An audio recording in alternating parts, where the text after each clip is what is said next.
श्रावण पुत्रदा एकादशी व्रत कथा।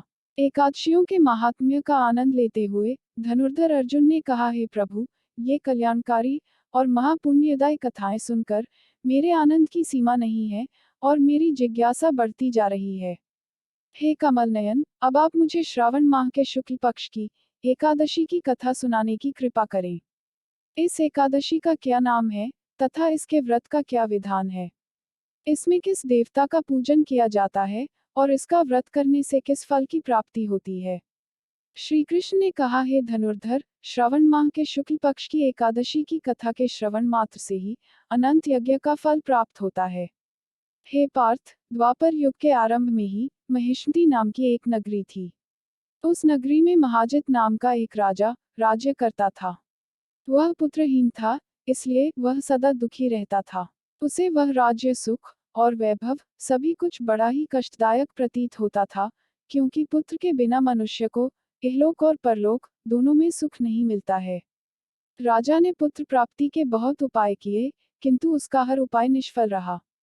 जैसे जैसे राजा महाजित वृद्धावस्था की ओर बढ़ता जा रहा था, वैसे वैसे उसकी चिंता भी बढ़ती जा रही थी।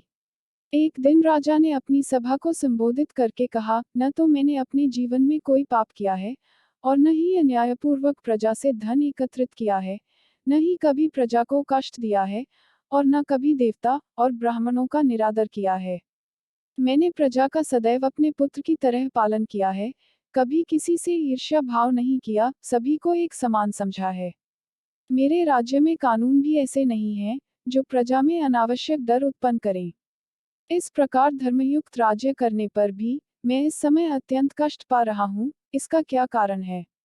मेरी समझ में कुछ नहीं आ रहा है।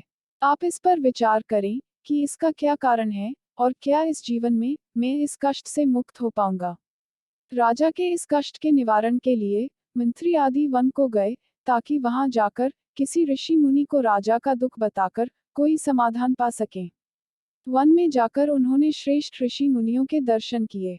उस वन में वयोवृद्ध और धर्म के ज्ञाता महर्षि लोमश भी रहते थे। वे सभी जन महर्षि लोमश के पास गए। उन सबने महर्षि लोमश को दंडवत प्रणाम किया और उनके सम्मुख बैठ गए। महर्षि के दर्शन से सभी को बड़ी प्रसन्नता हुई और सबने महर्षि लोमश से प्रार्थना की, हे देव, हमारे अहोभाग्य हैं कि हमें आपके दर्शनों का सौभाग्य प्राप्त हुआ।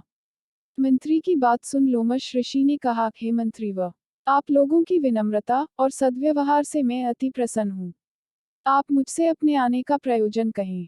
मैं आपके कार्य को अपने सामर्थ्य के अनुसार अवश्य ही करूँगा, क्योंकि हमारा शरीर ही परोपकार के लिए बना है।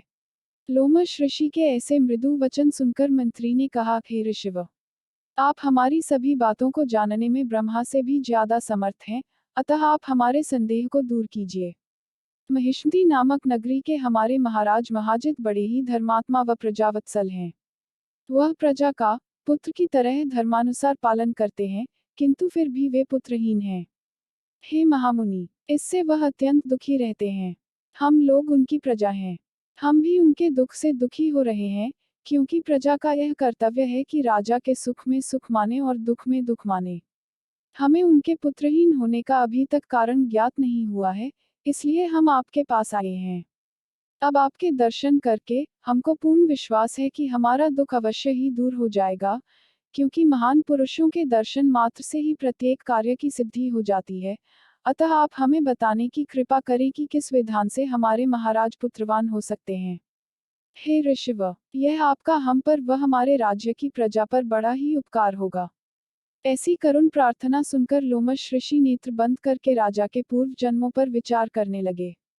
कुछ पलों बाद उन्होंने विचार करके कहा, हे भद्रजनों, यह राजा पिछले जन्म में अत्यंत उद्दंड था तथा बुरे कर्म किया करता था। उस जन्म में यह एक गांव से दूसरे गांव में घूमा करता था। एक बार ज्येष्ठ माह के शुक्ल पक्ष की एकादशी के दिन की बात है, यह 2 दिन से भूखा था।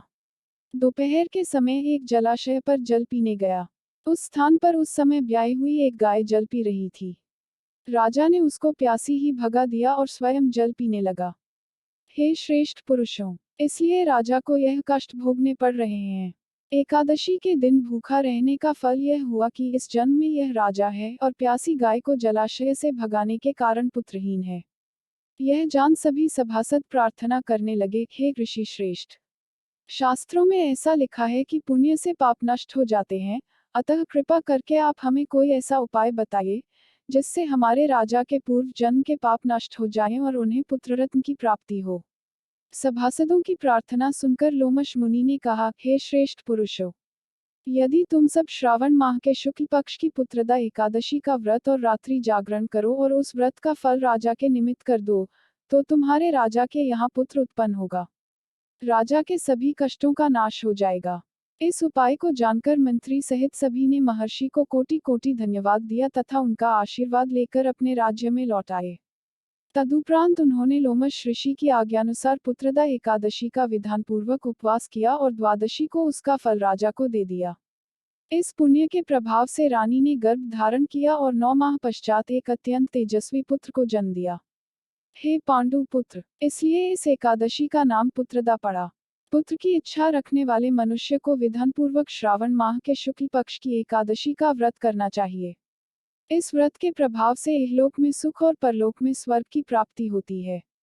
कथा सार। पाप कर्म करते समय मनुष्य यह नहीं सोचता कि वह क्या कर रहा है, परंतु शास्त्रों से विदित होता है कि मनुष्य का छोटे से छोटा पाप भी उसे भयंकर दुख भोगने को विवश कर देता है।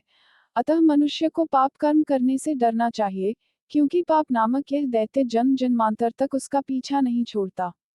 प्राणी को चाहिए कि सत्यव्रत का पालन करते हुए भगवान के प्रति पूरी श्रद्धा व भक्ति रखे और यह बात सदैव याद रखे कि किसी के दिल को दुखाने से बड़ा पाप दुनिया में कोई दूसरा नहीं है।